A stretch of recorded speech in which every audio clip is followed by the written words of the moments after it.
Il y a des moments où tu sens que quelque chose change en toi. Tu ne réponds plus aussi vite, tu ne cherches plus à plaire, tu n'expliques plus tes silences. Ce n'est pas de l'orgueil, ni du mépris. C'est une transformation silencieuse. Tu apprends à devenir inaccessible, non pas par froideur, mais par sagesse.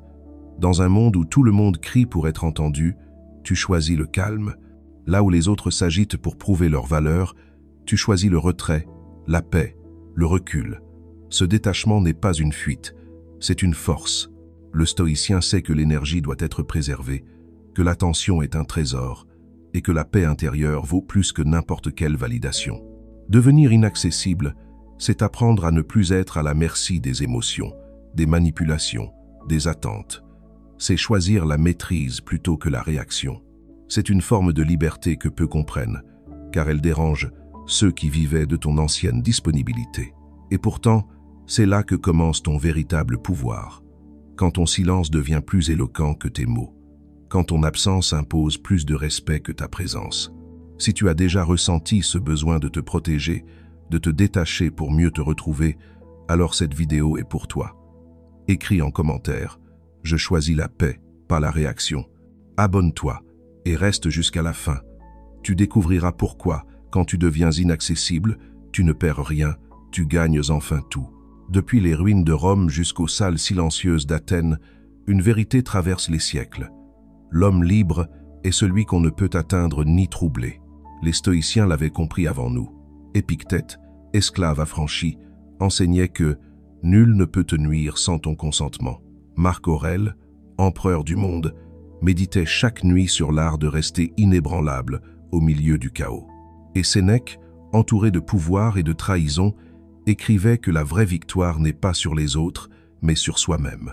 Tous parlaient du même état intérieur, cette paix souveraine qu'aucune opinion, aucune perte, aucun rejet ne peut détruire. C'est cela, devenir inaccessible. Non pas s'isoler du monde, mais devenir inatteignable par ceux qui cherchent à t'enchaîner.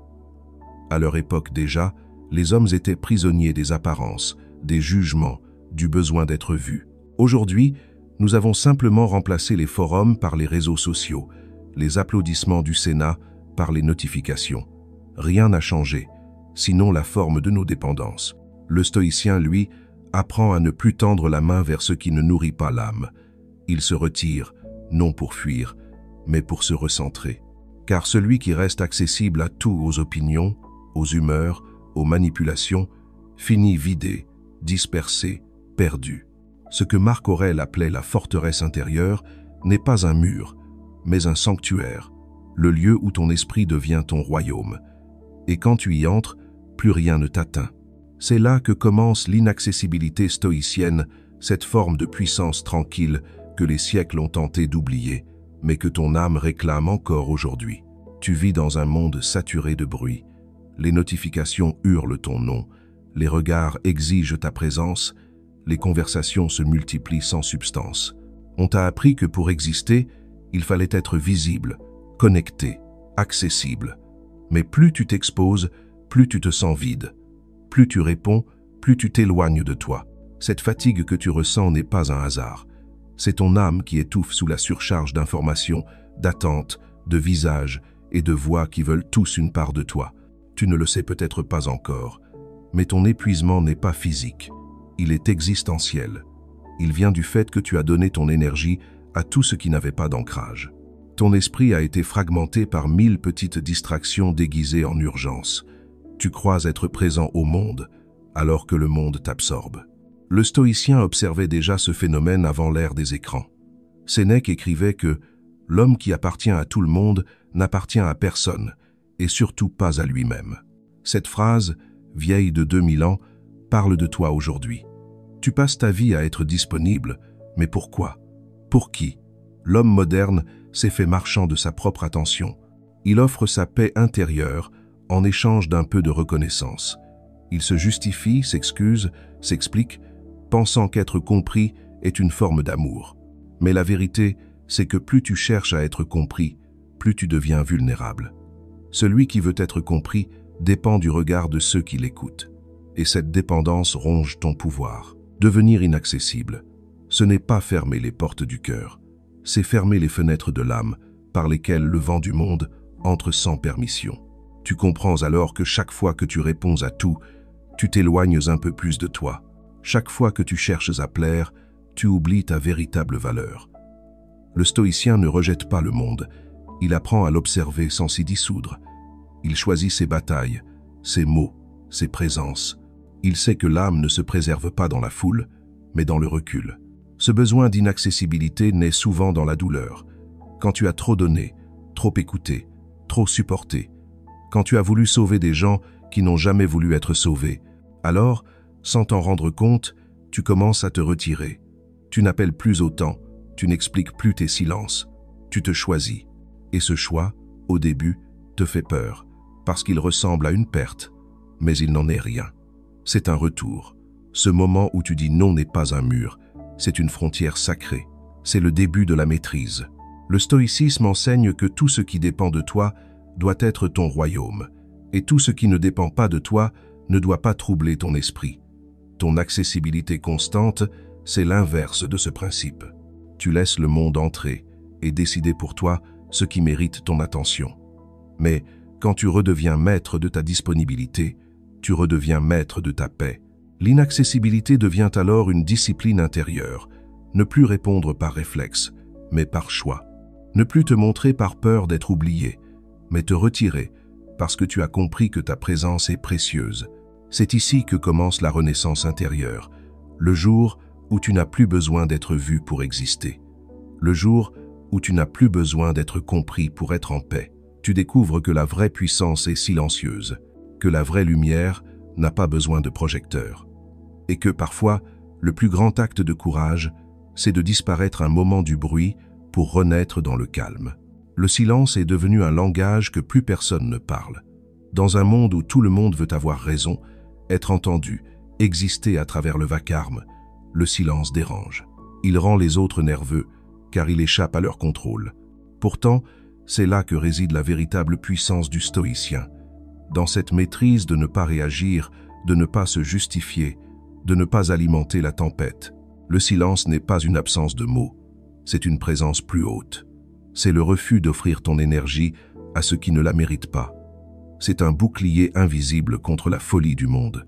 Sénèque disait « Celui qui se tait est déjà au-dessus de la foule, parce que le silence, dans un monde hystérique, est une forme de résistance. Chaque fois que tu choisis de te taire, tu reprends un peu de pouvoir sur toi-même. Tu retires le carburant du conflit. Tu arrêtes la chaîne de la réaction. Tu ne participes plus à la comédie des opinions. Ton silence n'est pas une fuite, il est un tri. Tu cesses d'être réactif, tu deviens sélectif. Et cette simple différence change tout. Dans le silence, tu observes. Tu vois les motivations cachées, les manipulations déguisées, les blessures déguisées en colère. Là où le monde crie, toi, tu écoutes. Et ce que tu entends, ce n'est pas seulement le bruit extérieur, c'est le tumulte intérieur des gens perdus dans leur propre agitation. Le silence, c'est la discipline du sage. Ce n'est pas l'absence d'émotion, mais la maîtrise de leur expression. Il ne s'agit pas de refouler, mais de canaliser. Quand tu te tais, tu n'étouffes pas ta vérité, tu la protèges du gaspillage. Les stoïciens enseignaient que tout ce que tu dis t'appauvrit si ce n'est pas nécessaire. Chaque mot a un prix, et la paix intérieure est la monnaie la plus rare. Ton silence devient donc un acte de conservation spirituelle. Aujourd'hui, nous vivons dans une économie de l'attention. Chaque réaction, chaque opinion, chaque mot devient une marchandise. En répondant à tout, tu nourris un système qui t'épuise. Ton énergie devient la nourriture des algorithmes, ton agitation, le divertissement des autres. Le stoïcien, lui, se retire de cette foire. Il reprend possession de son esprit comme on reprend une forteresse envahie. Il ferme la porte du bavardage intérieur. Il comprend que pour percevoir le monde clairement, il faut d'abord réduire le bruit en soi. Il y a dans le silence une lucidité que la parole détruit. Quand tu te tais, tes pensées se réordonnent, ton discernement s'affûte. Tu n'es plus une flamme agitée par le vent, mais une braise stable et claire. Le silence te permet de voir la vérité sans l'émotion, la situation sans l'ego, le problème sans le drame. Et cette clarté devient ta force. Elle attire naturellement le respect, car les gens sentent qu'ils ne peuvent pas t'entraîner dans leur tempête. Ton paix devient un mur qu'ils ne savent pas franchir. Mais attention, ce silence n'est pas un mur de pierre. Il est vivant. Il ne t'enferme pas. Il t'élève.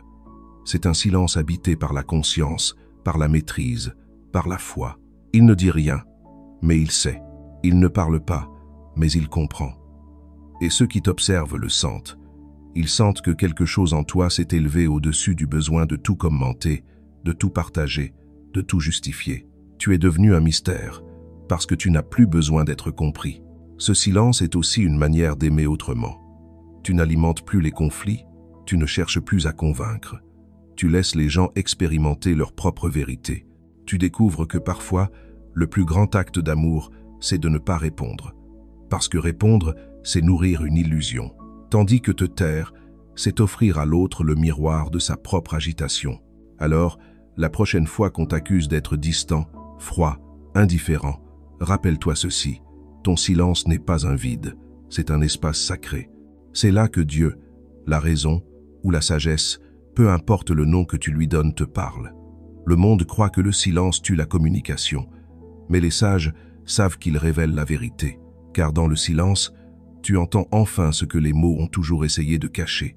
Le détachement n'est pas une froideur, ce n'est pas le mépris du monde ni la fuite de l'humain. C'est un art, l'art d'aimer sans dépendre, d'agir sans s'attacher aux résultats, d'observer sans se dissoudre. C'est l'un des piliers du stoïcisme, mais aussi l'un des plus mal compris. Beaucoup pensent que se détacher, c'est renoncer à ressentir. Mais le stoïcien ne nie pas ses émotions, il les traverse. Il ne rejette pas la douleur, il l'accueille sans la laisser gouverner ses choix.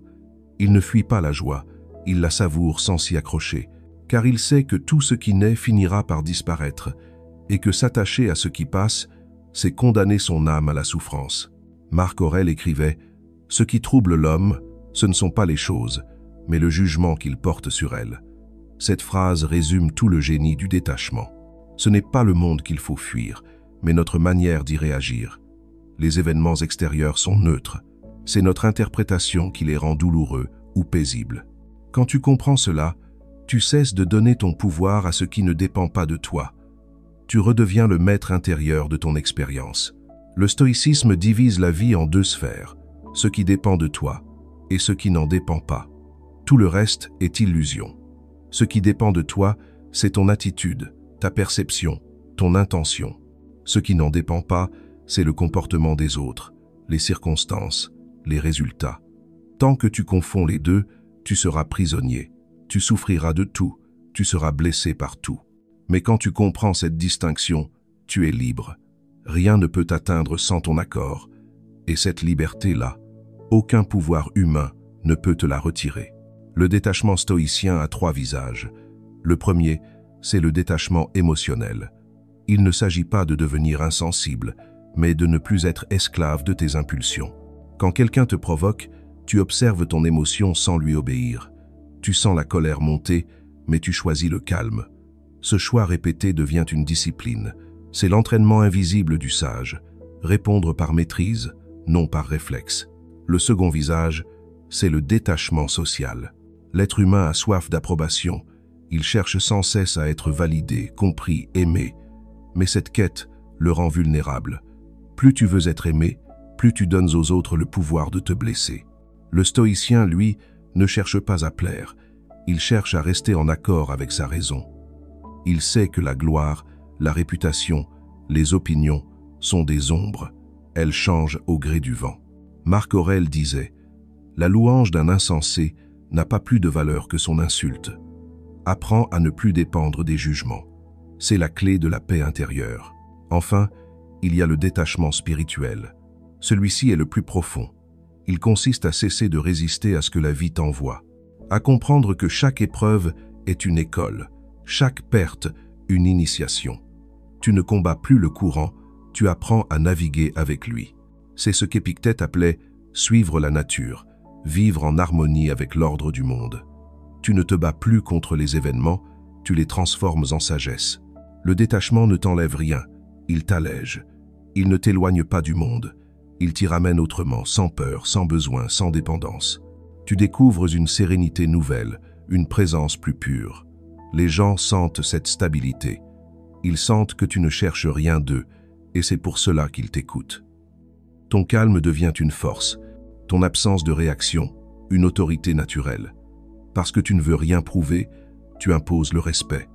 Parce que tu n'as rien à défendre, tu inspires confiance. Le stoïcien vit dans le monde, mais il ne s'y attache pas. Il peut aimer profondément, mais il ne s'accroche à rien. Il peut agir puissamment, mais sans dépendre du résultat.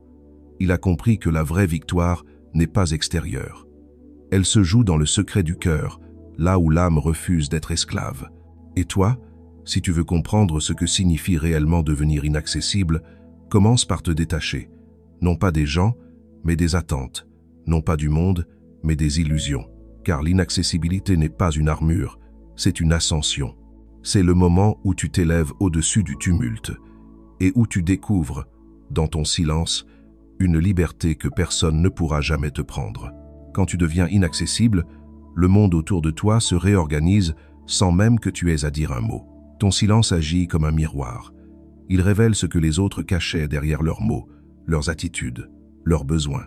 Certains se sentent blessés, d'autres déstabilisés, quelques-uns soulagés, mais tous réagissent.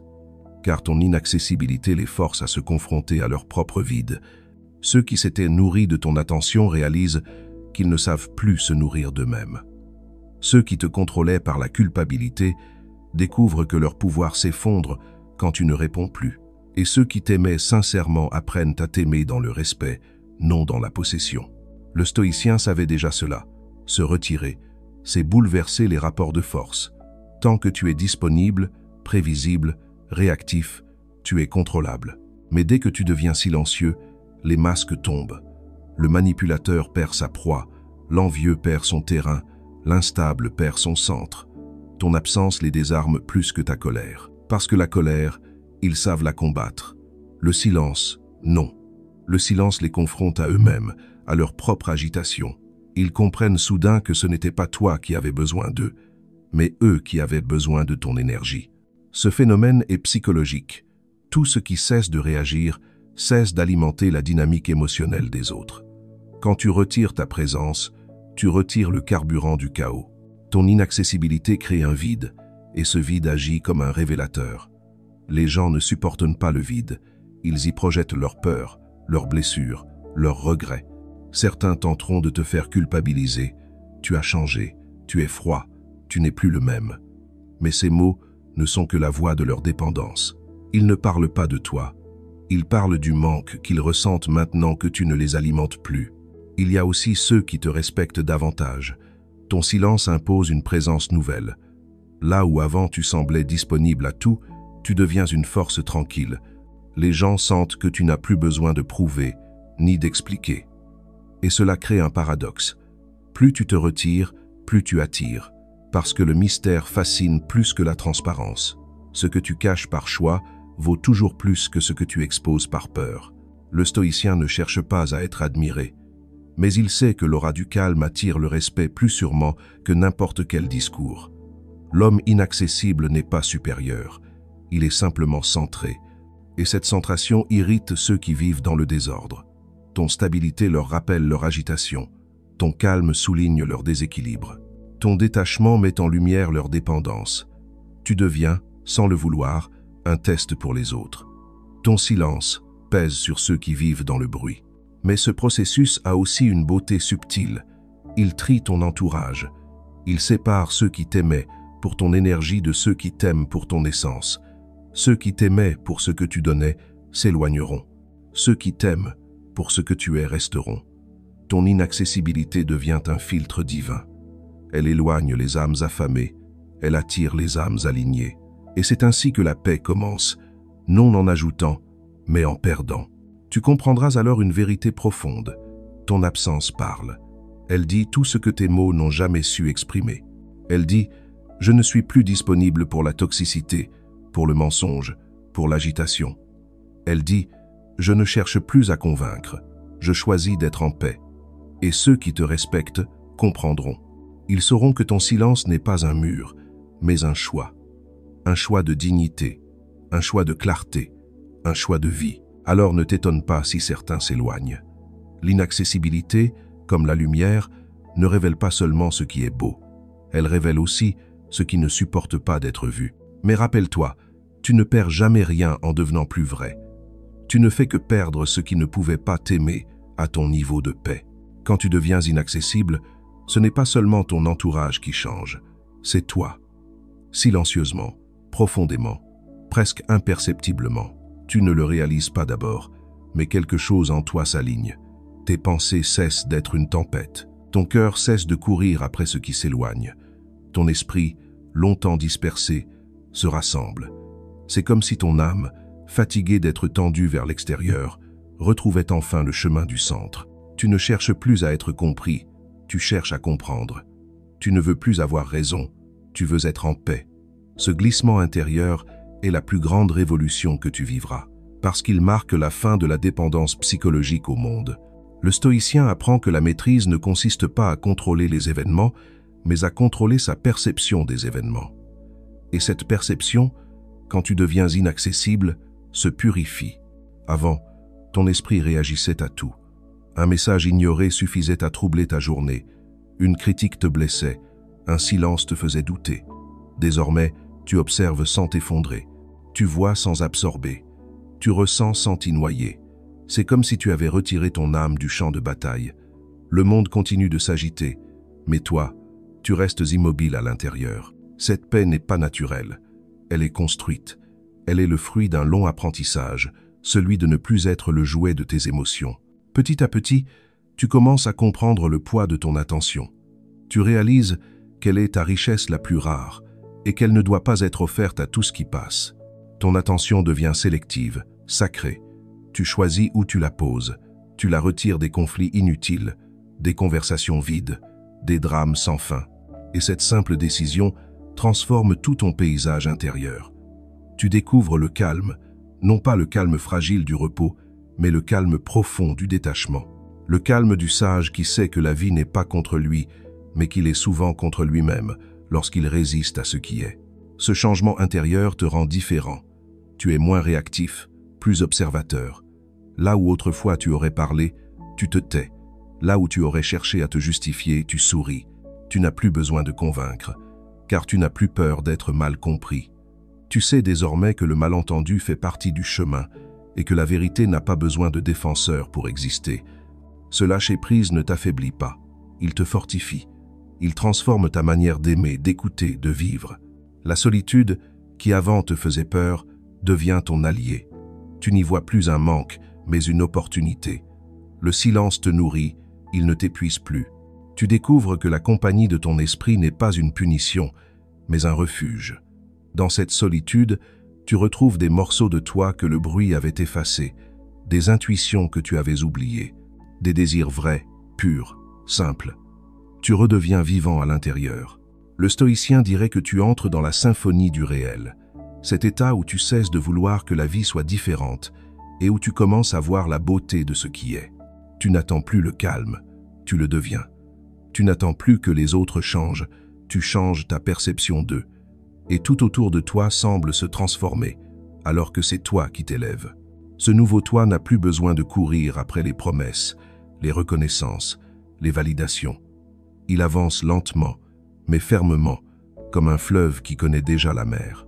Ton énergie, avant gaspillée dans 1000 directions, se concentre désormais dans la création, la prière, la contemplation ou simplement le silence. Tu comprends que l'essentiel ne s'exprime pas, il se vit, que la paix ne se cherche pas, elle s'autorise. Et ce qui est le plus surprenant, c'est la confiance qui naît de ce détachement. Une confiance silencieuse, mais indestructible, celle qui ne dépend plus de ce que tu possèdes, ni de ce que tu perds. Tu deviens ancré, stable, invincible. Pas parce que tu contrôles la vie, mais parce que tu ne la combats plus. Tu n'es plus dans la peur de ce qui viendra, ni dans le regret de ce qui fut. Tu es simplement là, entier, présent, libre. Et c'est à ce moment précis que tu réalises que ton inaccessibilité n'était pas un mur, mais une métamorphose. Tu n'as pas fui le monde, tu t'es retrouvé. Tu n'as pas cessé d'aimer. Tu as appris à aimer sans t'attacher.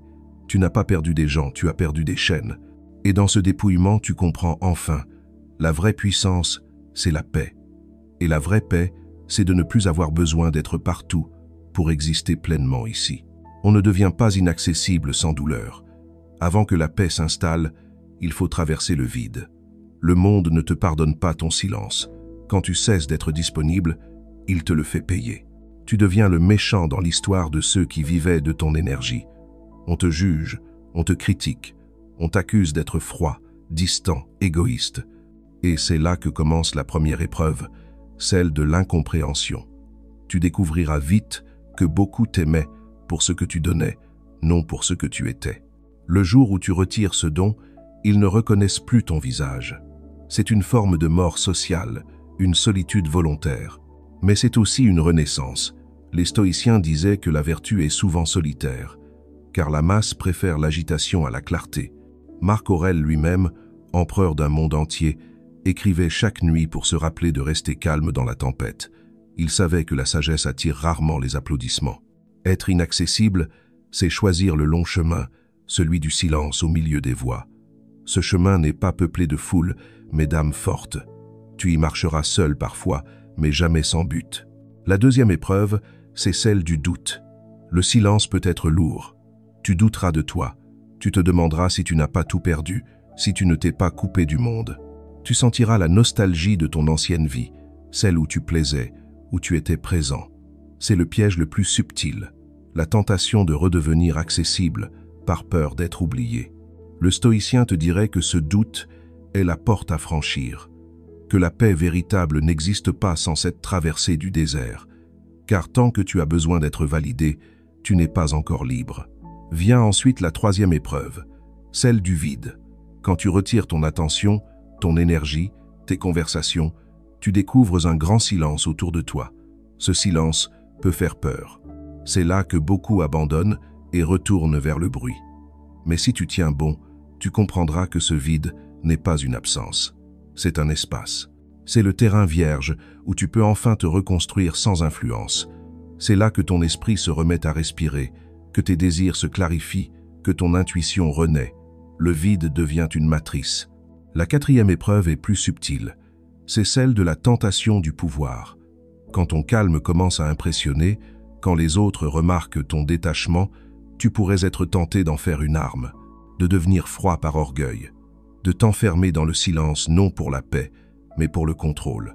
Ce n'est plus du stoïcisme, c'est de la vanité. Le vrai détachement ne méprise pas, il comprend. Le stoïcien reste humain.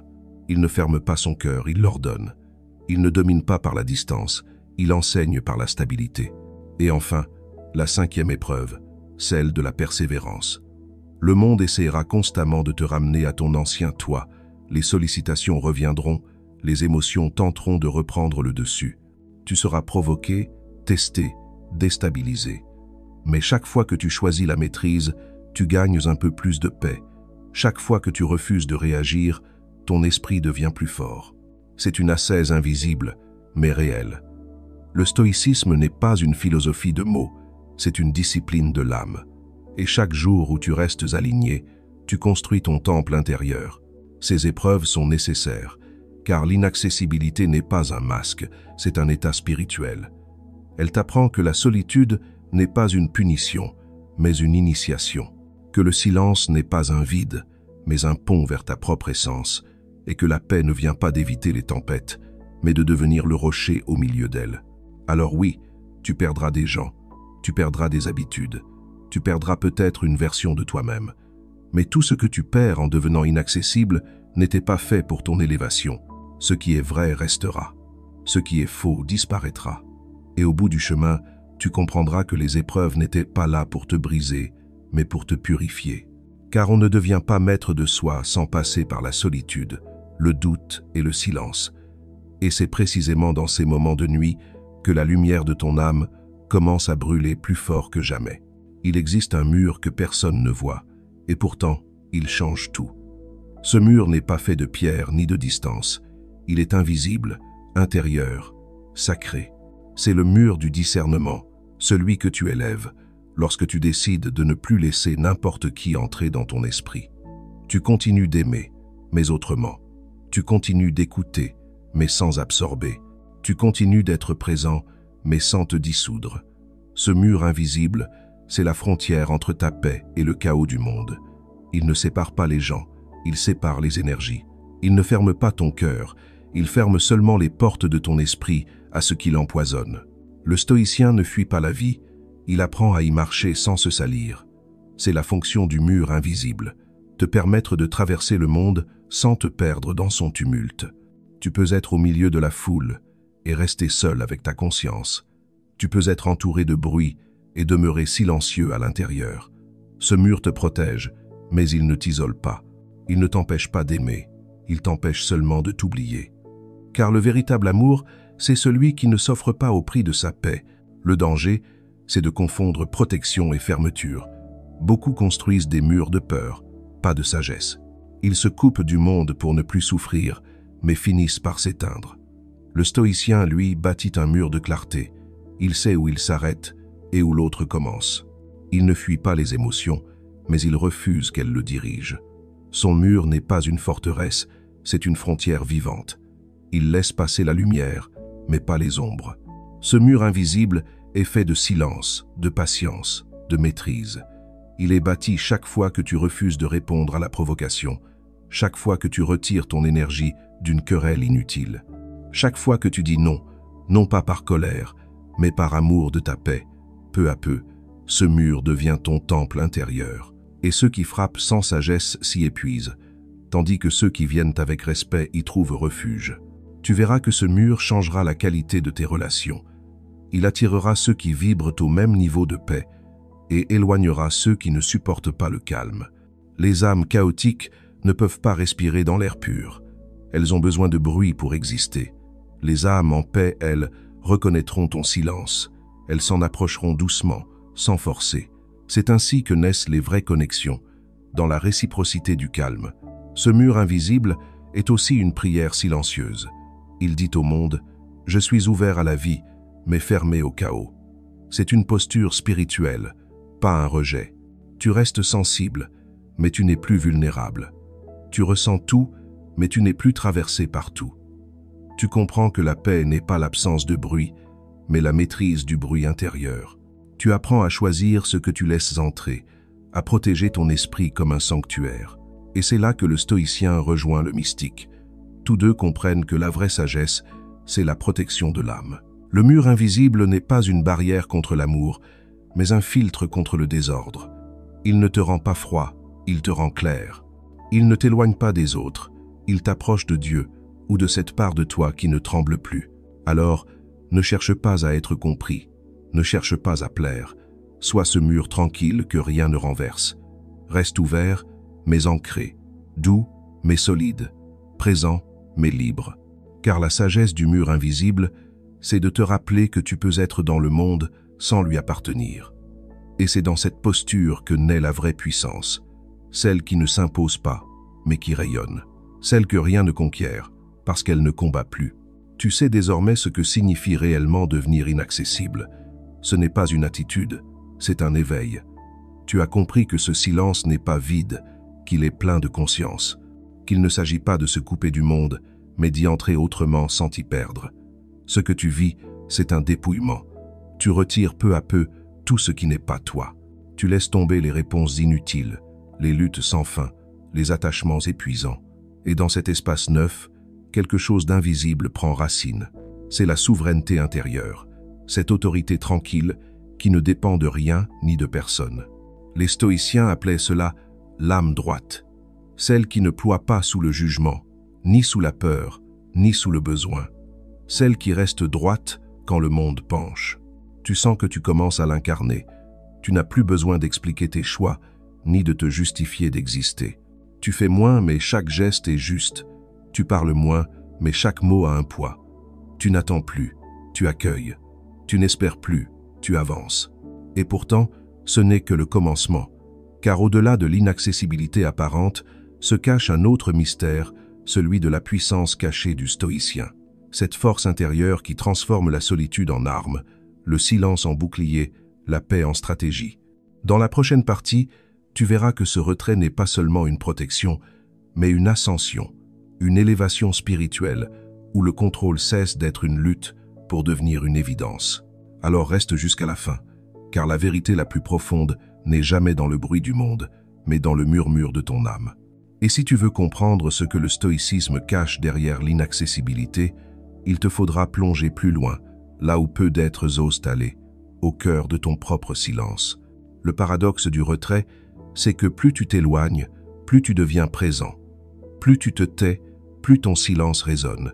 Plus tu t'effaces du bruit, plus ta lumière devient visible. Dans un monde où l'on confond visibilité et existence, ce principe paraît insensé. On croit que pour compter, il faut être vu. Pour être aimé, il faut être disponible. Pour être respecté, il faut se montrer. Mais le stoïcien, lui, sait que c'est l'inverse. Il comprend que la rareté crée la valeur, que la distance engendre le respect et que la discrétion est une forme supérieure de puissance. Ce n'est pas en parlant davantage qu'on inspire, mais en devenant une présence que le silence lui-même ne peut effacer. L'illusion moderne, c'est celle de la connexion permanente. Nous sommes reliés à tout, mais proches de rien. Nous multiplions les conversations sans profondeur, les échanges sans âme, les présences sans vraie rencontre. Le stoïcien observe ce phénomène avec lucidité. Plus l'homme s'éparpille dans le monde, plus il se vide intérieurement. Plus il s'expose, plus il devient invisible à lui-même. Ce n'est pas le monde qu'il doit quitter, c'est le trop-plein. Car dans le bruit constant, la sagesse ne peut pas naître. La paix ne fleurit qu'en terrain silencieux. Quand tu te retires, ce n'est pas pour fuir, mais pour respirer. Ce retrait volontaire agit comme une purification. Tu cesses d'être un flux parmi les flux, une voix parmi les voix, pour redevenir une conscience. Et c'est alors que se produit le paradoxe. Ton absence devient plus éloquente que ta présence. Ceux qui ne t'entendaient plus t'écoutent enfin. Ceux qui t'ignoraient commencent à te chercher. Ce n'est pas de la magie, c'est une loi de la perception humaine. La familiarité fait disparaître la valeur. La rareté la révèle. Regarde comment fonctionnaient les sages de l'Antiquité. Épictète enseignait dans la simplicité, retiré du tumulte des puissants, mais ses paroles traversent encore les siècles. Marc Aurèle, au sommet de l'Empire, se retirait chaque soir dans le silence de son esprit pour méditer sur la condition humaine. Ils avaient compris que le vrai rayonnement ne dépend pas de la quantité de tes interactions, mais de la qualité de ta présence intérieure. Quand tu deviens moins accessible, ta parole prend du poids. Tes silences prennent du sens. Tu cesses d'être un bruit de fond dans la vie des autres. Ton énergie devient mesurable, rare, précieuse. Et ce que les autres ressentent alors, c'est une forme de respect instinctif, car on respecte toujours ce qu'on ne peut pas posséder. On désire ce qu'on ne comprend pas. On écoute ce qu'on ne peut pas atteindre. Mais ce retrait ne t'éloigne pas des autres. Il te rapproche d'eux d'une manière plus pure. Il élimine la superficialité pour ne laisser que l'essentiel. Quand tu ne réponds plus à tout, ceux qui te cherchent encore le font pour de bonnes raisons. Tu n'es plus entouré par le hasard, mais par la vérité. C'est une sélection naturelle de ton environnement, une réorganisation silencieuse de tes liens. Et c'est cela, le paradoxe. Le retrait ne détruit pas les relations, il les purifie. Ceux qui vivent dans le bruit croient que l'amour se prouve par la présence constante, que l'amitié se mesure à la disponibilité, que la valeur d'un être dépend de son accès. Mais le stoïcien sait que la véritable profondeur naît de la distance, car la distance oblige à regarder autrement. Elle oblige à ressentir, à réfléchir, à choisir. C'est par le manque que la reconnaissance renaît, par le silence que l'on réapprend à écouter. Devenir inaccessible, c'est poser une question silencieuse au monde. Qui m'aimait pour ma lumière et qui m'aimait pour ma chaleur? Ceux qui partent cherchaient la chaleur. Ceux qui restent reconnaissent la lumière.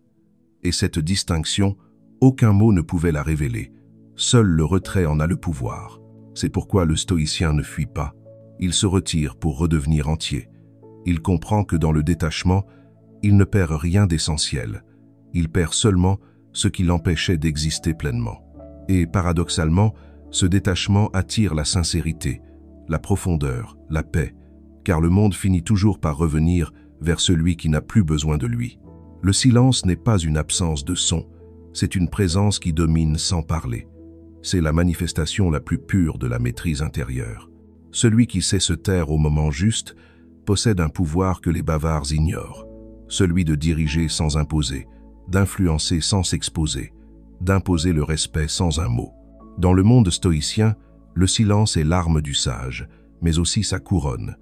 Il n'est pas le fruit de la peur, mais de la puissance, parce que se taire exige plus de force que répondre, et observer exige plus de conscience que réagir. Le silence du stoïcien n'est pas un vide, c'est une énergie. Il contient tout ce que le bruit détruit, la clarté, la patience, la profondeur. Il est ce champ de gravité invisible qui attire naturellement la sérénité et fait reculer la confusion. Quand tu te tais, tu retires au monde son pouvoir sur toi.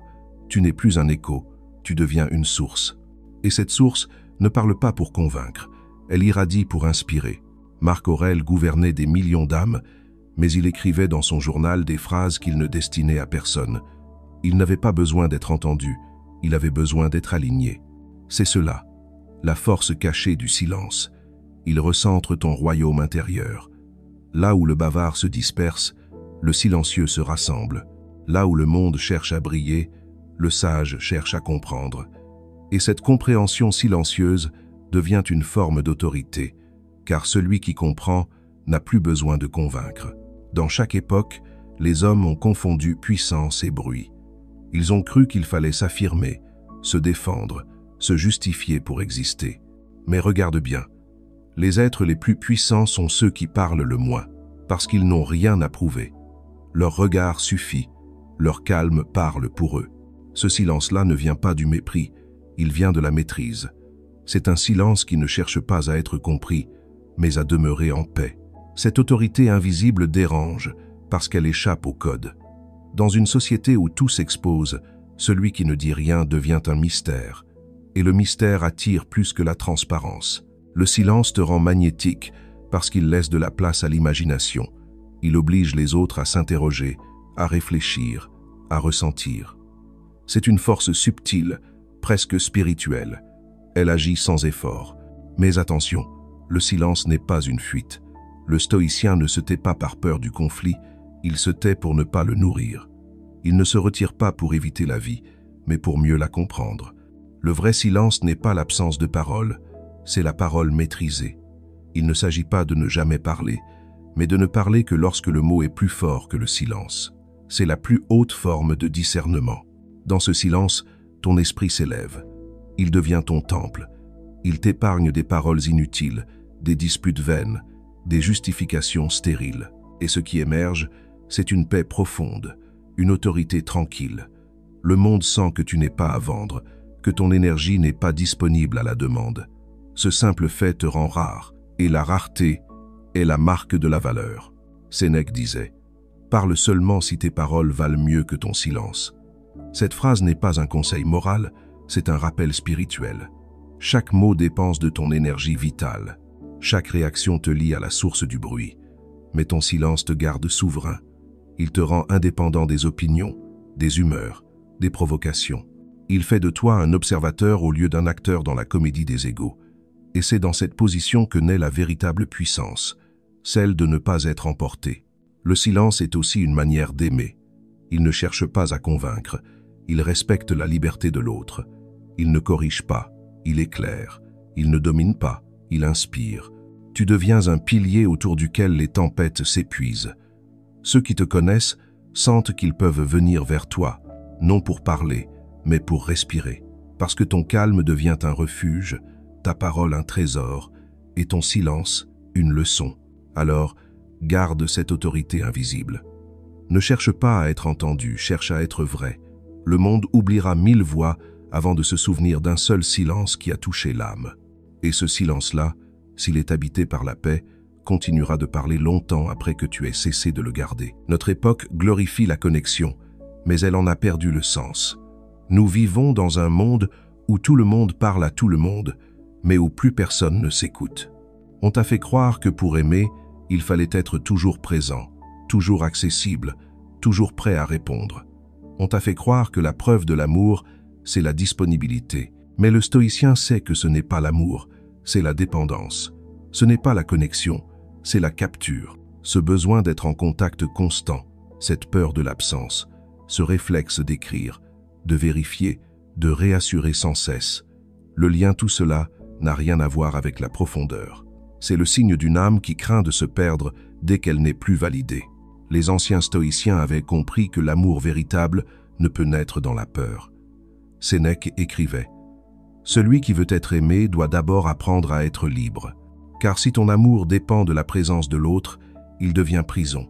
Si ton bonheur dépend d'une réponse, il devient servitude. Et celui qui vit dans cette dépendance finit toujours par s'épuiser. » L'inaccessibilité, dans ce contexte, devient un acte de lucidité. Elle rompt le cycle de la dépendance affective.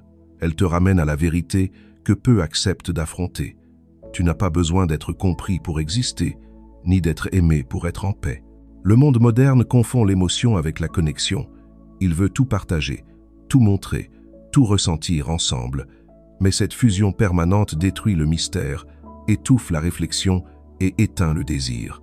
La vraie intimité ne se mesure pas au nombre de messages échangés, mais à la qualité du silence partagé. Ce n'est pas celui qui parle beaucoup avec toi qui te comprend, mais celui dont la présence ne t'épuise pas. La connexion stoïcienne, elle, se fonde sur la liberté mutuelle.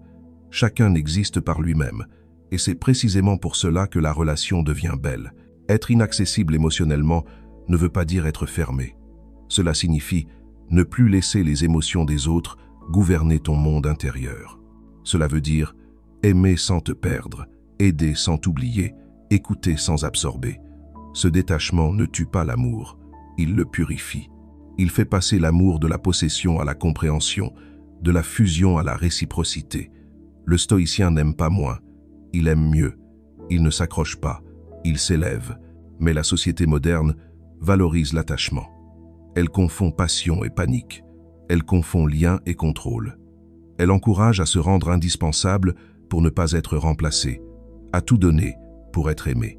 Le stoïcien, lui, fait l'inverse. Il donne sans se vider, il aime sans s'attacher à la réaction.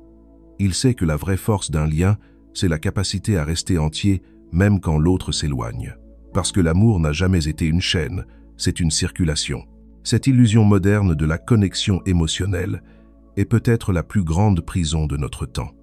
Elle fait croire que la proximité constante est synonyme d'amour, alors qu'elle est souvent une fuite de soi. Le stoïcien te rappelle que le plus beau lien est celui qui laisse respirer, que la plus grande preuve d'amour, c'est d'être capable de se taire ensemble sans que le silence devienne lourd, et que la paix intérieure commence le jour où tu cesses de confondre être aimé et être approuvé. Alors, quand tu deviens inaccessible, ne culpabilise pas. Tu n'éloignes pas les gens, tu éloignes les illusions. Tu ne casses pas les liens, tu les purifies. Tu apprends à aimer sans te perdre, à donner sans te dissoudre, à être présent sans te trahir. Et c'est ainsi que l'inaccessibilité cesse d'être une barrière. Elle devient une forme d'amour plus sage, plus libre, plus vrai. Il arrive un moment, après le bruit, après les détachements, après le vide, où la solitude cesse d'être un poids et devient un lieu. Ce lieu, c'est celui de ta rencontre avec le divin, ou si tu préfères, avec la part la plus haute de toi-même. Le stoïcien ne fuit pas les hommes, mais il sait que l'âme a besoin de silence pour entendre ce qui la dépasse. La solitude n'est donc pas une punition, c'est une initiation. Elle t'arrache à la dépendance, à la distraction, à l'agitation, pour te conduire vers le centre immobile où vit la sagesse. Le monde moderne a peur de la solitude. Il la fuit comme une menace, comme un désert. Mais ceux qui ont marché dans ce désert savent qu'il est habité. Le stoïcien, lui, l'embrasse. Il s'y rend volontairement, non par désespoir, mais par lucidité. Car il sait que c'est dans le silence de l'isolement que la conscience devient claire. L'homme qui n'a jamais été seul ne sait pas qui il est. Tant qu'il est entouré, il joue un rôle. Ce n'est qu'en face du vide qu'il rencontre son essence. Dans la philosophie stoïcienne, la solitude n'est pas l'absence de lien, mais la purification du lien. Elle permet de redéfinir ta relation au monde et à toi-même. Elle te libère du besoin d'être vu pour ressentir ta valeur. Elle t'apprend que la compagnie la plus essentielle n'est pas extérieure, mais intérieure. C'est dans ce face-à-face avec toi-même que naît la paix. Tu découvres alors que tu n'étais jamais vraiment seul, que quelque chose, au fond de toi, t'attendait depuis toujours. Une présence silencieuse, stable, immuable. Certains l'appellent Dieu, d'autres le Logos, d'autres encore la conscience. Peu importe le nom, le ressenti est le même. Tu touches enfin à quelque chose d'infini. Ce moment est une révélation. Tu comprends que le divin n'est pas au-dessus des nuages, mais à l'intérieur de ton souffle. Que la transcendance n'est pas dans les temples, mais dans la clarté de ton esprit. Marc Aurèle, empereur et philosophe, l'écrivait déjà. L'homme pieux n'est pas celui qui fréquente les dieux, mais celui qui devient semblable à eux. Autrement dit, devenir sage, c'est devenir calme. Devenir fort, c'est devenir paisible. Devenir spirituel, c'est devenir conscient. La solitude transcendée, c'est le moment où ton silence devient prière. Tu ne parles plus à Dieu, tu l'écoutes. Tu ne lui demandes plus, tu le ressens. Tu comprends que chaque respiration est déjà un dialogue, que chaque instant de paix est déjà une réponse. Cette compréhension change tout. Tu n'attends plus que le monde te remplisse, car tu découvres que la source est déjà en toi. Tu n'espères plus la lumière, car tu deviens lumière. Et alors, quelque chose de mystérieux se produit. Plus tu es seul, plus tu te sens relié, non pas aux gens, mais à la vie. Tu sens battre le monde en toi, comme un écho silencieux. Tu comprends ce que les sages ont toujours su. Tu n'as jamais été séparé de l'univers. Tu en es la voix consciente. Ce que tu appelles solitude n'était que le moment où Dieu, ou la raison, t'invitait à te taire pour pouvoir enfin te parler. Le stoïcien atteint ici le sommet de sa transformation. Il n'est plus un individu isolé, il devient un témoin du tout. Son calme n'est plus une posture, c'est une communion. Il peut vivre dans le bruit sans le subir, aimer sans s'attacher, agir sans s'agiter. Il a compris que la paix n'est pas au bout du chemin, mais dans la manière de marcher. Et quand tu arrives là, tu ne cherches plus à remplir ta solitude. Tu la bénis, tu comprends qu'elle est la matrice de toute sagesse, le lieu où naissent la clarté, la foi et la force. Tu n'as plus peur du silence, car tu as découvert qu'il parle. Tu n'as plus peur d'être seul, car tu as trouvé la plus belle compagnie, celle de ton âme, unie à quelque chose de plus grand qu'elle. C'est ici que ton inaccessibilité prend tout son sens. Elle n'est plus une barrière, elle devient une élévation. Elle ne dit pas « ne m'approche pas », elle dit « approche-toi en vérité ». Car celui qui a appris à être seul ne cherche plus des présences pour combler, mais des âmes pour partager. Il n'attend plus l'amour, il le rayonne. Il n'espère plus la paix, il la devient. Et c'est cela, le sommet du stoïcisme, une solitude pleine, vivante, divine. Il y a deux formes d'humains, ceux qui réagissent à tout et ceux qui choisissent leur réaction. Les premiers sont comme des feuilles emportées par le vent. Chaque mot, chaque geste, chaque injustice les bouleverse. Leur paix dépend des circonstances. Les seconds, eux, sont des rochers. Le vent souffle, la pluie tombe, mais ils restent. Le stoïcien appartient à cette seconde catégorie. Il a compris que la véritable puissance n'est pas dans la force brute, mais dans la stabilité. Ce pouvoir, c'est celui du non-réactif. L'homme non-réactif ne vit pas dans l'indifférence, mais dans la conscience. Il ressent, mais il ne se laisse pas posséder par ce qu'il ressent. Il voit, mais il ne s'identifie pas à ce qu'il voit. Il écoute, mais il choisit ce qui mérite une réponse. Dans le monde moderne, tout pousse à la réaction. Les réseaux sociaux, la politique, la vie quotidienne, tout est conçu pour provoquer une émotion. Être choqué, indigné, amusé, blessé, stimulé, c'est devenu la norme. On veut te faire réagir, car chaque réaction te lie, t'absorbe, t'affaiblit. Tu n'es plus un être conscient, tu deviens une antenne émotionnelle. Le stoïcien, lui, refuse ce jeu. Il reprend le contrôle de son espace intérieur. Il comprend que la maîtrise de soi commence par la maîtrise de la réponse. Être non réactif ne veut pas dire être passif. Cela veut dire agir selon ses principes et non selon les impulsions du moment. La différence est immense. L'homme réactif répond au monde. L'homme stoïcien agit selon une direction. Le premier cherche à survivre, le second à s'élever.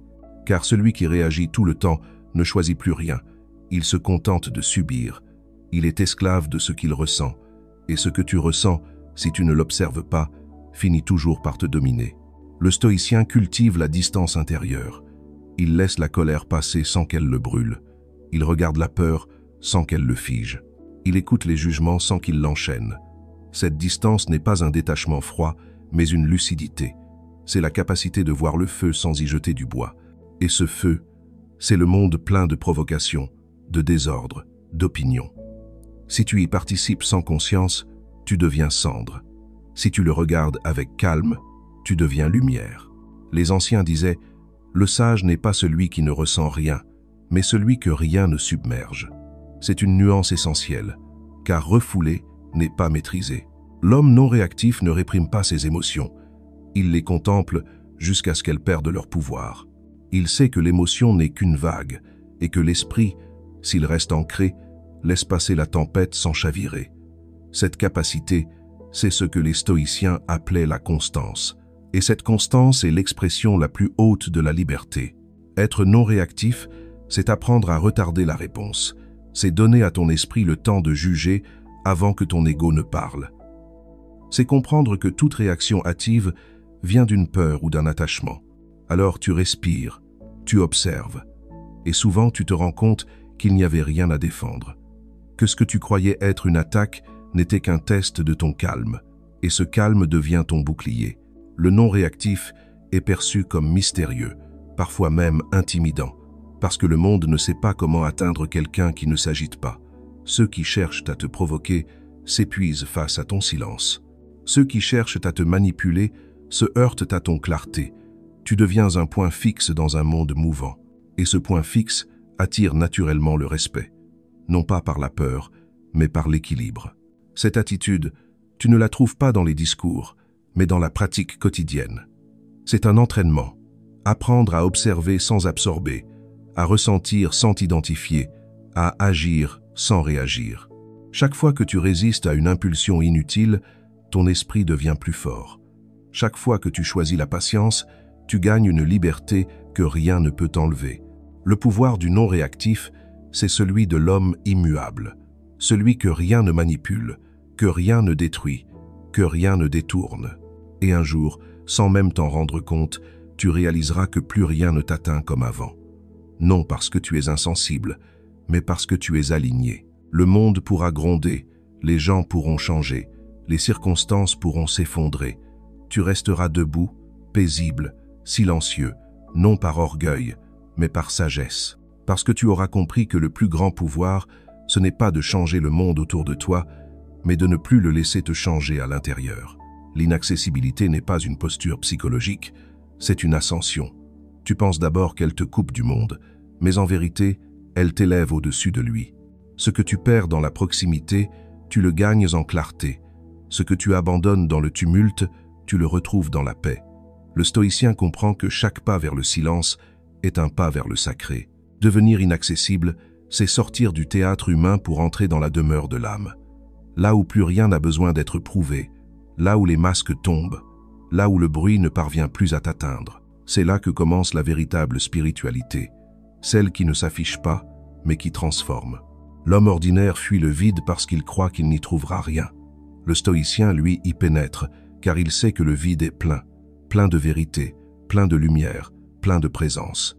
Dans l'inaccessibilité, tu découvres que la solitude n'est pas un isolement, mais une altitude. Tu ne t'éloignes pas du monde, tu t'élèves au-dessus de ses vibrations basses. Tu cesses d'appartenir à la foule, non par mépris, mais par maturité. Tu n'as plus besoin d'être compris, car tu vis dans un plan où le langage n'explique plus, il révèle. Le stoïcien, dans cet état, ne cherche plus Dieu, il le respire. Il ne demande plus la paix, il la devient. Ce n'est pas une croyance, c'est une expérience intérieure. Il découvre que chaque émotion domptée, chaque réaction maîtrisée, chaque silence gardé l'élève un peu plus. L'inaccessibilité devient alors un pont entre l'humain et le divin. Un passage entre la réaction et la contemplation, entre la parole et la présence, entre l'agitation et l'équilibre. Tu ressens cette transformation dans les petites choses. Ce qui t'irritait hier te fait sourire aujourd'hui. Ce qui t'angoissait ne t'atteint plus. Tu vis avec moins, mais tu ressens plus. Tu es moins entouré, mais plus complet. Le stoïcien sait que c'est le signe que l'âme s'élève, car le détachement ne t'appauvrit pas, il te purifie. Tu ne perds rien de vrai. Tu perds seulement ce qui t'empêchait de voir. Dans cette ascension, tu découvres aussi un phénomène étrange. Ton silence guérit. Sans parler, tu apaises. Sans imposer, tu inspires. Ton calme devient contagieux. Ce n'est plus toi qui cherches la lumière, c'est la lumière qui émane de toi. Car Celui qui a trouvé la paix intérieure devient une lampe dans l'obscurité, et cette lumière-là ne cherche pas à briller, elle éclaire naturellement. L'inaccessibilité stoïcienne, à ce stade, devient une forme de prière permanente. Tu n'as plus besoin de rite pour sentir la présence du divin. Chaque geste devient offrande, chaque respiration devient méditation. Tu marches, tu vis, tu agis avec conscience. Tu ne veux plus dominer, tu veux comprendre. Tu ne veux plus gagner, tu veux être aligné. C'est l'aboutissement de la sagesse. Vivre sans résistance, aimer sans dépendance, exister sans peur. Ce chemin est celui de l'âme souveraine. Celle qui n'attend plus que le monde lui donne ce qu'elle porte déjà. Celle qui ne se bat plus pour être vue, mais qui rayonne en silence. L'inaccessibilité cesse alors d'être une défense. Elle devient une vibration. Une fréquence d'être que seuls ceux qui ont connu la tempête peuvent reconnaître. Et quand tu atteins ce point, tu comprends que tu n'as jamais vraiment cherché à devenir inaccessible. Tu as cherché à devenir vrai. Et dans cette vérité, le monde qui t'entoure ne peut plus te posséder. Tu n'es plus disponible pour la peur, pour la colère, pour les illusions. Tu es présent, mais libre, humble, mais solide, silencieux, mais éveillé. C'est cela, l'ascension stoïcienne, non pas une fuite du monde, mais une victoire sur lui. Tu n'as plus besoin de fuir les hommes, car tu n'es plus prisonnier de leurs opinions. Tu n'as plus besoin de fuir les émotions, car elles ne te gouvernent plus. Tu marches dans la vie comme un roi sans couronne, un sage sans temple, un esprit libre dans un corps tranquille. Et c'est dans cette paix, dans cette simplicité suprême, que tu découvres le sens ultime du mot inaccessible, non pas celui qu'on ne peut pas atteindre, mais celui qu'on ne peut plus troubler. Tu as compris désormais que devenir inaccessible, ce n'est pas se retirer du monde, c'est apprendre à y marcher sans s'y perdre. Tu n'as plus besoin de réagir à tout, ni de répondre à tout, ni d'être présent partout. Ton esprit a changé de rythme. Tu vis dans une autre fréquence, celle de la paix. Mais cette paix doit maintenant se traduire dans tes gestes, tes pensées, ton quotidien. Le stoïcisme n'est pas une philosophie abstraite, c'est une pratique. Et c'est dans la pratique que ton inaccessibilité devient visible, tangible, réelle. Chaque matin, tu peux choisir ton attitude. Tu peux décider de commencer la journée non par la peur de manquer, mais par la gratitude de respirer. Tu peux décider de te taire là où le monde t'invite à t'indigner. Tu peux apprendre à observer avant de parler, à respirer avant d'agir. C'est dans ces choix simples, répétés, que la sagesse prend forme, car la paix ne se déclare pas, elle se construit. Et cette construction exige de la discipline, une présence continue à soi-même. Les stoïciens disaient que la vie est un exercice spirituel. Ce que tu vis n'est donc pas une distance avec les autres, mais un entraînement du cœur et de l'esprit. À chaque instant, tu peux pratiquer l'inaccessibilité, non pas comme une fuite, mais comme un alignement. Refuser la provocation, c'est déjà méditer. Choisir le silence, c'est déjà prier. Ne pas répondre à la colère, c'est déjà t'élever. Dans la prochaine partie, tu découvriras comment cette philosophie peut devenir une méthode concrète. Des exercices, des pratiques mentales, des rituels de pensée issus du stoïcisme pour t'aider à vivre cette paix chaque jour. Tu apprendras non seulement à protéger ton esprit, mais à en faire un sanctuaire. Alors reste jusqu'à la fin, car si tu as compris pourquoi l'inaccessibilité te libère, tu verras bientôt comment elle te transforme. Et c'est là que le stoïcisme cesse d'être une idée pour devenir une manière d'exister. C'est la clé de voûte du stoïcisme, la frontière invisible entre la paix et la souffrance. Tout ce que tu vis se divise en deux catégories, ce qui dépend de toi et ce qui n'en dépend pas. Tout le reste est confusion. Tant que tu mélanges les deux, tu es condamné à l'agitation. Tu veux contrôler les réactions, les événements, le regard des autres, mais rien de tout cela ne t'appartient. Tu te bats contre le vent. Le stoïcien, lui, apprend à reconnaître cette frontière, à l'honorer, à s'y tenir. C'est ainsi qu'il devient libre au cœur même du chaos. Épictète disait « Il y a des choses que nous pouvons maîtriser, nos opinions, nos désirs, nos actions, et d'autres que nous ne maîtrisons pas, le temps, la mort, la pensée des autres. Tout commence par cette lucidité. Ce qui dépend de toi, c'est ta manière de voir, ta manière de répondre, ta manière d'aimer. Ce qui n'en dépend pas, c'est tout le reste. Cette vérité paraît simple, mais elle bouleverse tout. Elle te retire la fausse impression de pouvoir et te rend le seul vrai pouvoir, celui de la maîtrise intérieure. Applique ce principe à ta vie. Quand quelqu'un t'insulte, tu ne peux pas changer ses mots, mais tu peux choisir ta réaction. Quand un projet échoue, tu ne peux pas réécrire le passé, mais tu peux décider de ta posture. Quand la vie te bouscule, tu ne peux pas calmer la tempête, mais tu peux garder la main sur ta voile. C'est dans cette différence subtile que naît la dignité du sage. Il ne fuit pas la réalité, il la redéfinit de l'intérieur. Pratique cela chaque soir. Tiens un petit journal stoïcien. Écris 2 colonnes. À gauche, ce qui dépendait de toi aujourd'hui. À droite, ce qui n'en dépendait pas. Tu verras vite combien de tes inquiétudes étaient mal placées. Tu t'étais épuisé à vouloir changer des choses que tu ne pouvais que traverser. Cet exercice simple ramène ton esprit à la clarté. Il t'apprend à investir ton énergie dans ce qui te construit, pas dans ce qui te consume. La sagesse, c'est cela. Renoncer au contrôle pour retrouver la maîtrise. Car contrôler, c'est vouloir modeler le monde. Maîtriser, c'est apprendre à se modeler soi-même. Le stoïcien ne cherche pas à éviter les épreuves, il cherche à les traverser avec droiture. Il comprend que les circonstances ne sont ni bonnes ni mauvaises. Elles révèlent seulement l'état de ton âme. Mais cette distinction est exigeante. Elle demande de l'humilité. Car admettre qu'une chose ne dépend pas de toi, c'est accepter ton impuissance. Et cette acceptation est douloureuse pour l'ego. Pourtant, c'est dans cette douleur que la liberté naît. Le stoïcien ne dit pas « je m'en fiche », il dit « je choisis où je mets mon énergie ». Ce n'est pas un abandon, c'est un tri sacré. Au fil du temps, ce tri devient naturel. Tu ressens les choses différemment. Ce qui te blessait ne t'atteint plus, ce qui te paniquait te fait sourire. Non pas parce que tu es détaché du monde, mais parce que tu as cessé d'exiger qu'il soit à ton image. C'est là que naît la vraie paix, dans la reconnaissance du réel. Marc Aurèle résumait cette sagesse ainsi. « Donne-moi la force d'accepter ce que je ne peux changer, le courage de changer ce que je peux, et la sagesse d'en connaître la différence. » Ces mots ne sont pas une prière faible, mais une déclaration de puissance, car celui qui distingue ce qui dépend de lui et ce qui n'en dépend pas ne perd plus jamais son temps à se battre contre l'inévitable. Alors, chaque fois que tu sens ton cœur s'agiter, pose-toi cette question. Est-ce que cela dépend de moi? Si la réponse est non, relâche. Si la réponse est oui, agis avec calme et précision.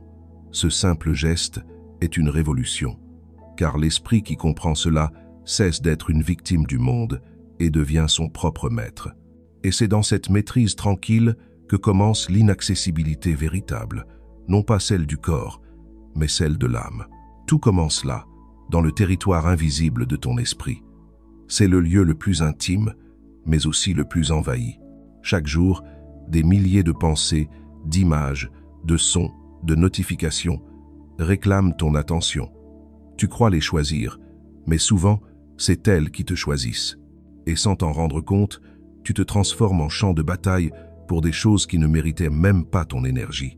Reprendre possession de ton esprit, c'est refuser cette colonisation silencieuse. C'est redevenir le gardien de ta conscience. Le stoïcien commence toujours ici, par la reconquête du regard intérieur. Épictète disait « Il y a des choses qui dépendent de nous et d'autres qui n'en dépendent pas. Mais avant même de distinguer ces deux sphères, il faut comprendre que ton attention est la porte d'entrée de toutes les influences. C'est pourquoi il en faisait une discipline sacrée. Ce à quoi tu donnes ton attention devient ta réalité. Ce que tu regardes t'imprègne, ce que tu écoutes te façonne, et ce que tu répètes devient ton caractère. Le monde le sait, c'est pour cela qu'il te bombarde de stimuli. Il veut ta réaction, car ta réaction, c'est ta servitude. Le stoïcien, lui, choisit la résistance silencieuse. Il garde sa paix comme un trésor. Commence ta journée en silence. Avant de toucher ton téléphone, assieds-toi, respire profondément. Sens la différence entre penser et être. L'un te tire vers le bruit, l'autre te ramène vers la vie. Observe les pensées qui te traversent, mais ne leur obéis pas. Ce simple exercice, répété chaque matin, te rendra libre. Il ne s'agit pas d'arrêter de penser, mais de cesser d'être dirigé par ce que tu penses. C'est la première victoire. Te rappeler que tu es le maître du dialogue intérieur, non son prisonnier. Imagine ton esprit comme une maison. Si tu laisses la porte ouverte, n'importe qui peut entrer. Les opinions, les angoisses, les souvenirs, les projections. Certains visiteurs viennent avec de bonnes intentions, d'autres volent ta sérénité. Épictète disait encore, « Ne laisse pas entrer dans ton esprit ce que tu ne laisserais pas entrer dans ta maison. Ferme les portes, sélectionne. Choisis les pensées qui t'élèvent et renvoie celles qui t'alourdissent. » Cette vigilance, c'est la forme la plus noble de la liberté. Mais cette garde intérieure exige de la pratique. Le stoïcien s'entraîne à observer ses pensées comme un témoin, pas comme un acteur. Il se dit « Voici la peur, voici la colère, voici l'impatience. » Et par ce simple acte de nommer sans juger, il reprend le pouvoir. Ce qu'on observe ne peut plus te posséder. Le mental n'aime pas être vu. Dès que tu poses ton regard conscient sur lui, il se calme. Il perd son emprise. C'est ainsi que tu fais du silence non plus une absence, mais une arme. Même au cœur du bruit, tu peux pratiquer ce retrait. C'est ce que les stoïciens appelaient le silence mental. Tu marches dans la foule, mais tu restes immobile à l'intérieur. Tu entends les voix, mais aucune ne t'arrache à ton centre. Tu apprends à créer une bulle de calme où que tu sois. C'est cela, l'inaccessibilité de l'esprit, être présent sans être pris. Être dans le monde sans être avalé par lui. Petit à petit, tu remarqueras que tes pensées changent. Elles deviennent plus simples, plus claires, plus justes. Là où avant régnait la confusion, tu ressens la direction. Là où avant tu réagissais, tu choisis. Là où avant tu te fatiguais, tu t'allèges. C'est le signe que tu as commencé à redevenir souverain. Ce pouvoir-là ne fait pas de bruit, mais il transforme tout. Reprendre possession de ton esprit, c'est comprendre que la liberté n'est pas une condition extérieure, mais une discipline intérieure. Ce n'est pas un don, c'est un choix répété chaque jour. À chaque fois que tu refuses d'être entraîné par la distraction, tu gravis une marche. À chaque fois que tu gardes ton calme dans le tumulte, tu gagnes une bataille invisible. Et bientôt, ton esprit devient un temple. Non pas un temple pour fuir le monde, mais un lieu d'où tu peux l'observer sans te perdre. Car la vraie inaccessibilité ne commence pas dans le comportement, elle commence dans la pensée. Le jour où tu contrôles ce qui entre dans ton esprit, plus rien ne pourra t'enchaîner. Tu deviendras libre, non parce que le monde aura changé, mais parce que tu auras cessé de lui appartenir. C'est la clé de voûte du stoïcisme, la frontière invisible entre la paix et la souffrance. Tout ce que tu vis se divise en deux catégories, ce qui dépend de toi et ce qui n'en dépend pas. Tout le reste est confusion. Tant que tu mélanges les deux, tu es condamné à l'agitation. Tu veux contrôler les réactions, les événements, le regard des autres, mais rien de tout cela ne t'appartient. Tu te bats contre le vent. Le stoïcien, lui, apprend à reconnaître cette frontière, à l'honorer, à s'y tenir. C'est ainsi qu'il devient libre au cœur même du chaos. Épictète disait « Il y a des choses que nous pouvons maîtriser nos opinions, nos désirs, nos actions, et d'autres que nous ne maîtrisons pas le temps, la mort, la pensée des autres. Tout commence par cette lucidité. Ce qui dépend de toi, c'est ta manière de voir, ta manière de répondre, ta manière d'aimer. Ce qui n'en dépend pas, c'est tout le reste. Cette vérité paraît simple, mais elle bouleverse tout. Elle te retire la fausse impression de pouvoir et te rend le seul vrai pouvoir, celui de la maîtrise intérieure. Applique ce principe à ta vie.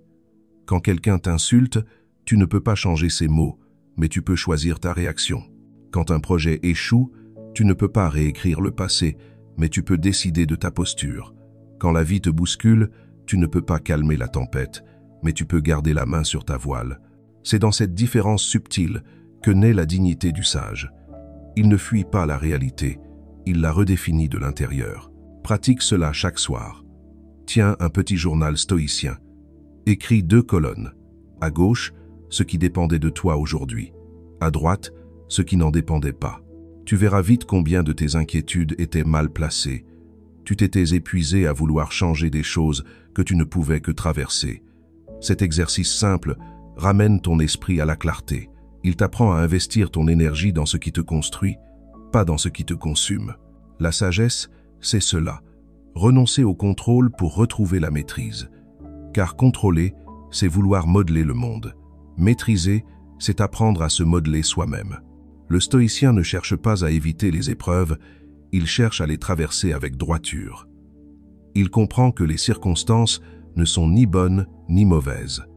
Elles révèlent seulement l'état de ton âme. Mais cette distinction est exigeante. Elle demande de l'humilité. Car admettre qu'une chose ne dépend pas de toi, c'est accepter ton impuissance. Et cette acceptation est douloureuse pour l'ego. Pourtant, c'est dans cette douleur que la liberté naît. Le stoïcien ne dit pas « je m'en fiche ». Il dit « je choisis où je mets mon énergie ». Ce n'est pas un abandon, c'est un tri sacré. Au fil du temps, ce tri devient naturel. Tu ressens les choses différemment. Ce qui te blessait ne t'atteint plus. Ce qui te paniquait te fait sourire. Non pas parce que tu es détaché du monde, mais parce que tu as cessé d'exiger qu'il soit à ton image. C'est là que naît la vraie paix, dans la reconnaissance du réel. Marc Aurèle résumait cette sagesse ainsi. « Donne-moi la force d'accepter ce que je ne peux changer, le courage de changer ce que je peux, et la sagesse d'en connaître la différence. » Ces mots ne sont pas une prière faible, mais une déclaration de puissance. Car celui qui distingue ce qui dépend de lui et ce qui n'en dépend pas ne perd plus jamais son temps à se battre contre l'inévitable. Alors, chaque fois que tu sens ton cœur s'agiter, pose-toi cette question. Est-ce que cela dépend de moi? Si la réponse est non, relâche. Si la réponse est oui, agis avec calme et précision. Ce simple geste est une révolution, car l'esprit qui comprend cela cesse d'être une victime du monde et devient son propre maître. Et c'est dans cette maîtrise tranquille que commence l'inaccessibilité véritable, non pas celle du corps, mais celle de l'âme. Il y a un moment où ton esprit ne peut plus supporter le vacarme du monde, pas seulement le bruit des voix, mais celui des pensées, des notifications, des obligations, des attentes. Le stoïcien sait que pour garder sa paix, il doit pratiquer le retrait, non pas comme une fuite, mais comme un acte de survie spirituelle. Se retirer, c'est respirer. C'est donner à ton âme la possibilité de revenir à elle-même. C'est une hygiène du cœur autant qu'une discipline de l'esprit, car nul ne peut rester lucide s'il ne s'accorde pas des silences. Marc Aurèle écrivait « L'homme doit se donner des retraites à l'intérieur de lui-même ». Cette phrase résume tout l'art du stoïcien. Il ne fuit pas la société, il apprend à y être sans se dissoudre. Il crée, dans le flux du quotidien, des zones de calme que rien ne peut troubler. Ces retraites ne sont pas géographiques, elles sont mentales. Tu peux être dans le métro, au travail, au milieu de la foule, et pourtant en paix, immobile à l'intérieur.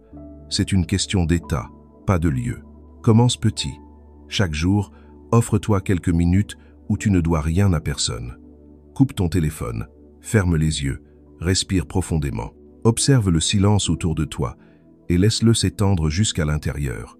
Ce silence n'est pas vide, il est plein de toi, plein de tout ce que le bruit t'avait fait oublier.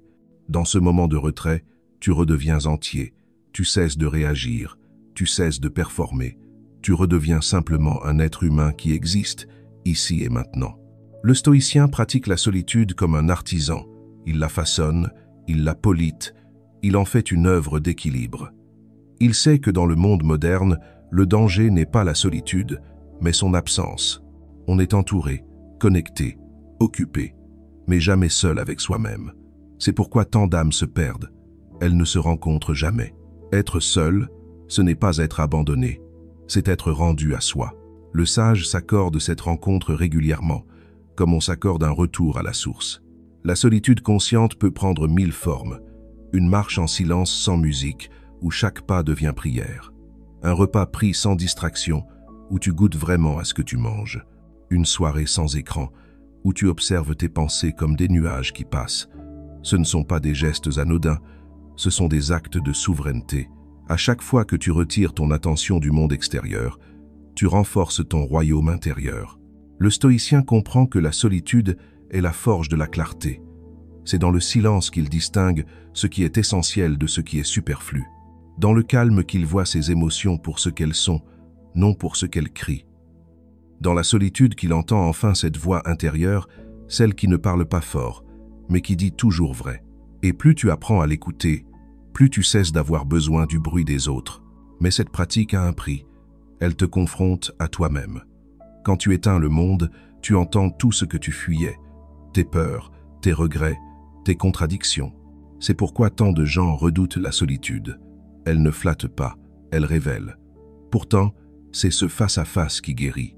Car ce que tu regardes sans détour perd son pouvoir sur toi. Ce que tu acceptes cesse de te contrôler. Le stoïcien n'attend pas d'être épuisé pour se retirer. Il le fait par sagesse, non par lassitude. Il sait que la paix ne se négocie pas. Elle se protège. Alors, il crée dans sa journée des espaces inviolables. Un moment le matin, un autre le soir, où rien ne peut l'atteindre. Ses retraites quotidiennes deviennent ses murailles invisibles. Elles font de lui un être disponible au monde, mais jamais dispersé. Souviens-toi, se retirer n'est pas fuir la vie, c'est la comprendre. Ce n'est pas se couper des autres, c'est retrouver la profondeur nécessaire pour mieux les aimer.